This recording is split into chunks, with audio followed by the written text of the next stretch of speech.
Hi, welcome to this lesson on calculus, applications of the first derivative. Let's have a look at question 2. So we're given f of x equals x minus 1 all squared times x plus 3.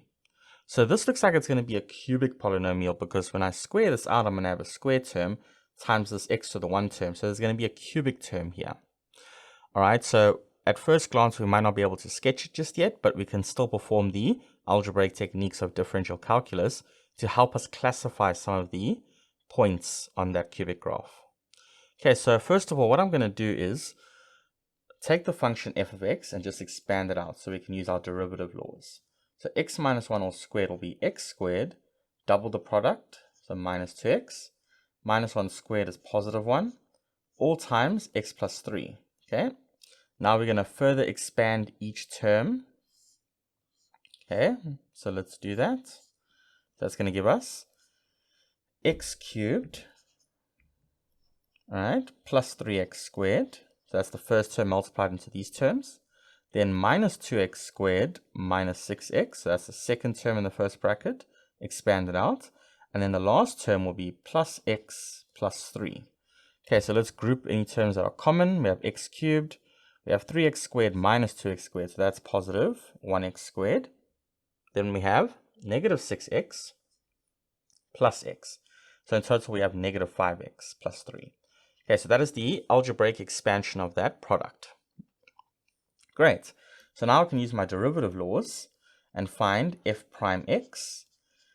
So by the power rule, we're going to have 3x squared plus 2x minus 5. Okay, so now let's classify some of the points. So stationary points, that is when your first derivative f prime x is set equals to 0. Okay, so this implies then that 3x squared plus 2x minus 5 is equal to 0. Okay, so I have my a equals 3 here, my b equals 2, and my c equals negative 5. So I'm going to go ahead and use the quadratic formula. So x equals minus b plus or minus the square root of the discriminant term b squared minus 4ac all over 2a. Okay, so let's substitute those values in. Negative 2 plus or minus the square root of 2 squared minus 4 times 3 times negative 5. So make sure that when you put your brackets in and all your values, you take into account any negative signs because those are important algebraically. Okay, so therefore x can be the following two values. So let's go ahead and get our calculator up and then check what these could be. Okay.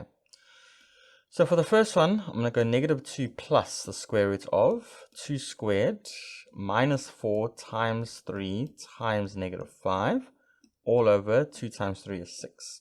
So I get x equals 1, which is very nice, or x equals what? So now I'm just going to go up here and replace that plus with a negative. So I get negative 5/3. Okay, so algebraically, these are the two solutions for the stationary points. So to find the y values, we plug in f of 1 into the formula for each, and then f of negative 5/3. Okay, so remember, this is the original function that we are now looking at. So if I put in 1, can you see 1 minus 1 is going to be 0, and then 0 squared is 0, so anything times 0 is just 0. So therefore, when x is 1, y is 0. So that's actually also an x-intercept, which is very nice. Okay, so the x-intercept also happens to be a stationary point as well. And that's not a coincidence. Because of the square here, there's an actual generalization that we can see when we get to cubic graphs that when you have a repeated factor, not only will it be an x-intercept, but it'll also be a stationary point at that x-intercept. Okay, now for f of negative 5/3, I'm definitely going to have to use my calculator here. So I'm going to say x is negative 5/3 minus 1, and then all square that, times negative 5/3 plus 3. So I get 256/27. Okay, so you can leave it like that, or if you want to write this as a decimal, you can. I would usually round off to 2 decimal places, but I like leaving it in fractions. So at negative 5/3, the y value is 256/27. Okay, so those are all the stationary points. So what it just means that when we eventually do get to see what these graphs look like, x and y, that means at the point 1, 0, which is an x-intercept, right, 1, 0, the graph will turn here it might either turn something like this, or it could turn something like that. Okay, and then for negative 5 over 3, which is somewhere over here, the y value is quite positive. It's up here, 256 over 27. So again, it could turn like that, and then come down like that, okay? Or it could turn like that. Now, most likely it's probably the first way, because then it's got to turn again somewhere, but it's got to turn here at 1, 0. So it's more likely that the shape looks something like that. But again, we're getting rough ideas, which is good, because we're starting to develop the tools to see what a cubic function will look like. And as we keep developing these differential tools, we'll be able to sketch a cubic graph to a very high degree of accuracy. Okay, so now let's go ahead and find the intervals of increasing and decreasing. So when is the thing increasing? Well, that is when your first derivative f prime x is greater than 0. But now this is equivalent to saying 3x squared plus 2x minus 5 is greater than 0. This is a polynomial inequality. So now we need a number line, otherwise we cannot get this correct. So the process is putting our critical values, which we found already, 1 and negative 5/3. So that's great. As you can see, the order we do it in, stationary points first, because it gives us our critical values for the number line. And then positive 1. And because it's strictly greater than 0, these are open dots here. And now I just need to test my signs.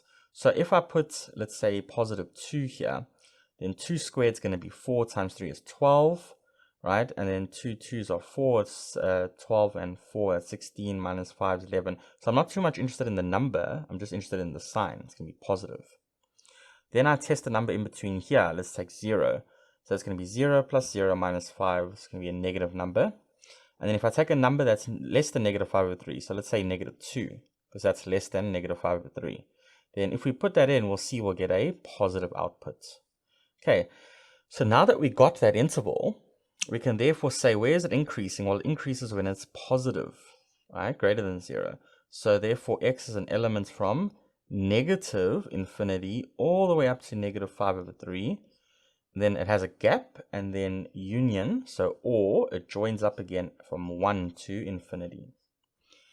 Okay, and then where is the graph decreasing? That is when your first derivative is less than 0. So again, that implies that 3x squared plus 2x minus 5 is less than 0. So now, because we've already got this number line up here, less than 0 is negative, it's in that region.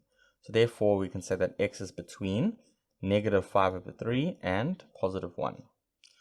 Okay, and you can actually see from this rough diagram that we did, it actually makes sense that in between negative 5 over 3 and 1, can you see the graph is decreasing? And then everywhere else outside those intervals, so from negative infinity up to the turning point, the graph is increasing. And then from 1 to infinity, the graph increases again. So can you see the power of the derivatives being able to tell us very well what a graph will actually end up looking like for a given function, especially a cubic function? All right, so that's how we would do this type of question. I'll see you in the next one.